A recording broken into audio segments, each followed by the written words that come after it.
ver, a gente quer ver. Pode chorar se quiser. É mentira, eu tô televisão. Qual foi isso, mano, de colocar esse negócio aqui? Coisinha.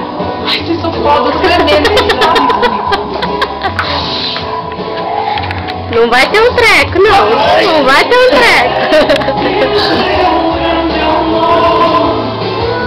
Nossa, ideia, garotinha. Você depender de correr de ônibus, então você dá morto na barra bonita, pra vocês irem.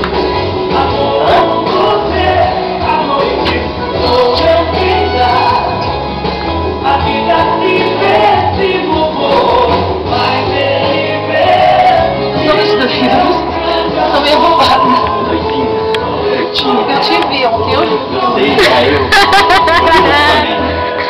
Não era pra você estar naquela hora lá. Só anda de carro, meu. Nossa. Era você mesmo? Era.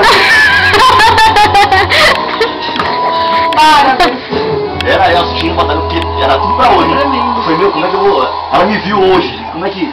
A gente tem que ver você, que eu... não, você tava aqui ontem? Também? É verdade isso? quê? Ele tava aqui ontem? Ah, aquela hora que você... Tudo bem? Tá ligando pra ela, era tudo mentira. Cadê o povo? Era só pra te sabe que ele me chegou pra trabalhar e você sabia. Você veio trabalhar? Amiga, eu te enganei. É você mesmo, então? Era... Por que você não me falou pra eu te ver? Quantos contatos você?